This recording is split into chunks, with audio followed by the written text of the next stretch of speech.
This is it. This is it. New York, New York! Yeah, New York! I'm walking over here! That was all I thought New York was before I came here. I just thought it was a city of people almost getting run over.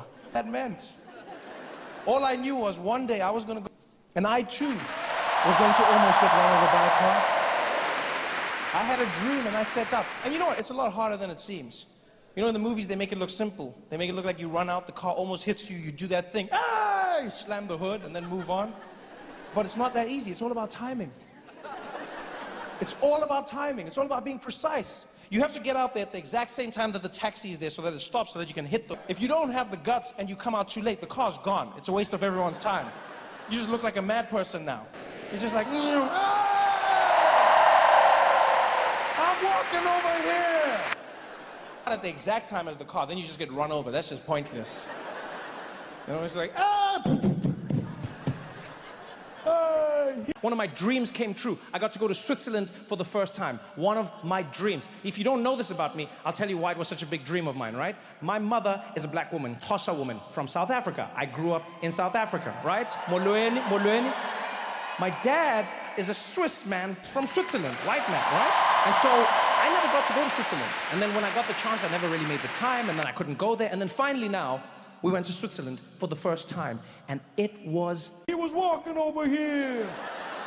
What's wrong with you? The worst though is when you come out too early, because that's just awkward for everyone involved. Because you come out and then the car stops, but you can't reach the hood. It's just like, hey! Come here. No, come closer, please. I want to tell you a secret. Come here. No, I'm from Africa. I have a dream. Please come closer. I just want you. Ich will ein kleines Brotchen haben, bitte schön. Das schwarze Brotchen mit der Käse und das Schinken, bitte schön. Und gib für mich ein Pepsi Cola, danke. And she shat herself. I'll never forget the look in that woman's face. She was petrified. She stared at me and she was like, der schwarze Hitler. Which means the black Hitler.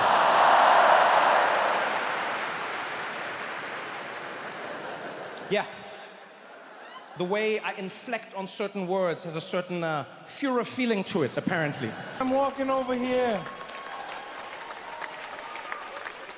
I love the city. Are you kidding me? New York! My dream was to come out here. As soon as I got here, I was like, this is it. There's an energy in the city that exists nowhere in the world. New York is how much people trust the traffic lights. I have never seen anything like it. You must remember, I come from an African country, and all over Africa we have traffic lights, but we don't use them. Right? It's less of a command and more of a suggestion. It's not stop, it's stop. It's almost like, it's almost like an African traveled the world, saw that other people had traffic lights, and then just brought them back, but didn't know what they were for. Like the guy was just like, guys, we need to get traffic lights, huh?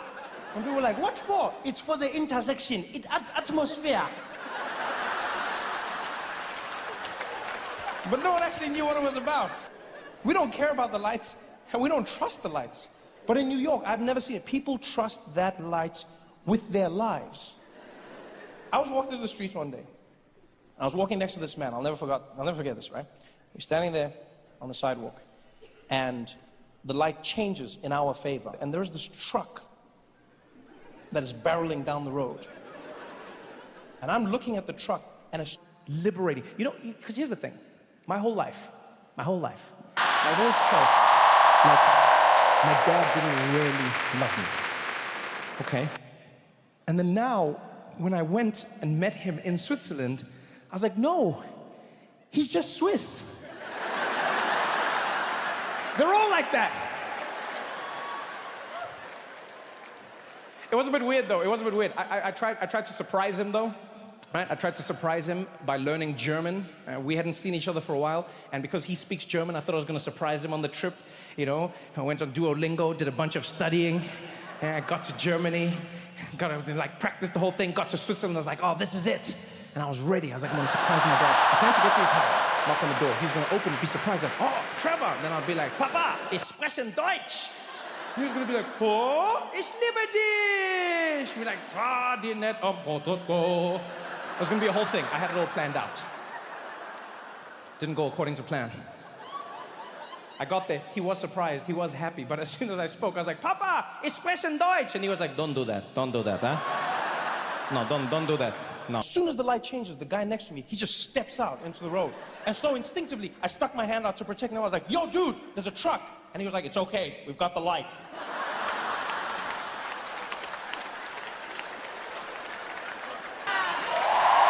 I said, yeah, and he has a truck. In a game of rock, paper, scissors, you lose. But he was so confident. He was like, it's okay, we got the light. Come on, let's go. And he walked out there. He didn't just walk out. He stared that truck driver down as he was crossing, just looking at him like, I've got the light. I've got the light. You know I've got the light. You know I've got that light. I was running behind him all apologetic. I'm sorry, I'm sorry. I would have stopped. I've never done this before. I walked with that man for 12 blocks. And let me tell you, I have never been imbued with the confidence of another human being the way I was with him. I started that day thinking and pondering before stepping out. And after a few blocks, learning German has been a weird journey for me. You know? Because I want to speak it because most of my family speaks it on my dad's side. But I've learned a few things about my German which haven't been great. I was in Germany visiting some extended family in a place called Cologne. Beautiful city. Never been, you should go. Stunning place. And one of my friends, Rolf, was with me in the city, right? And so one day Rolf turns to me and he's like, Trevor, you know, today maybe we should go have a traditional German meal, yeah? You want to eat something traditionally German? Yeah, we're going to take you, okay? And I was like, oh, that sounds amazing, Rolf. What are we going to have? He's like, okay, have you heard of Subway? So I don't think that's German, Rolf. He's like, nine, I'm just saying to understand the chain, right? Where you're going to be having the sandwiches and you're having the bread and you're choosing the toppings. I was like, yeah, no, Subway works, man. He's like, okay. So I want to take it to a German version, yeah? Better than that, better. Like with the best bread and the best meat, you have to go. And so he took me and he wasn't lying. And so we go to the sandwich shop. It's like 50 years old. Everything is in German. We walk in and I was like, oh, this is it. Might not be my dad's house, but this is where I can practice my German. And my friend Rolf looks at me, he's like, Trevor, would you like me to order? I was like, no, Rolf, I'll order the food. He's like, okay, you're going to buy the food? I was like, no, you're going to buy. I just want to order it. I just want to practice my German. He's like, but they might not understand you, yeah? Because you know German can be different. I was like, yo, I got this, Rolf, I got this. So I walk up to the counter. The woman was really friendly as well. She's like, Guten Tag, kann ich dich helfen? And I was like, Guten Tag! Devastated. Rolf thought it was hilarious. The whole ride home, we're in the car, he's killing himself. Oh mein Gott, der schwarze Hitler. Oh, Trevor, can you imagine if Hitler was black? It totally wouldn't have worked, yeah? Like, Rolf, it's not that funny. I try to learn German to connect with my family, and now I sound like one of the worst human beings in history. He's like, yeah, but it was totally funny. You should have seen yourself. It's like you were about to invade the meat section. Oh, my God. Oh, you should have. I was like, Rolf, it's not cool, man. I'm in pain right now. He's like, calm down, Trevor, calm down, yeah? Indulge me meine Schadenfreude, okay? He actually taught me a new word that day. Yeah, never heard it before. Schadenfreude. German word. Schadenfreude. Right? It means to take great joy in the pain and suffering of others.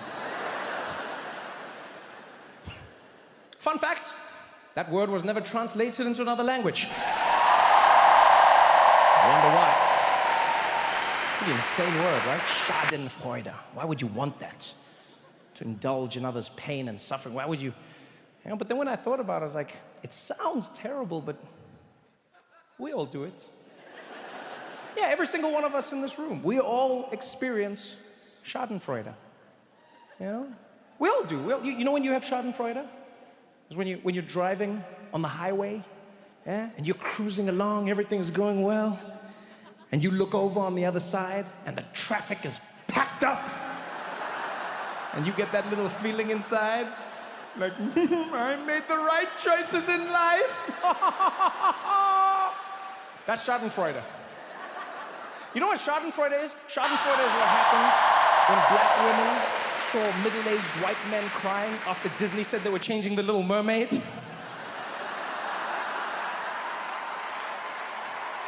That's Schadenfreude. That was one of the funniest things I've ever seen in my life. Grown men crying. This is ruining my childhood. They changed The Little Mermaid. She looks nothing like the original. Nothing? She looks nothing like the original? Really? Nothing? There is nothing that reminds you of the original Little Mermaid when you look at her. Nothing at all. You realize the only thing that changed is the color of her skin. This part of the color of her skin. With him, I started believing. And after 8 blocks, it was the only way I knew how to live. I had my phone out. I was tweeting and texting. I didn't play games. I'd be looking down, look up, the light would change, and I was out. I didn't care if a truck or a train was coming towards me. I was out. Because I've come to realize in America, if you've got the white man on your side, you can do whatever you like.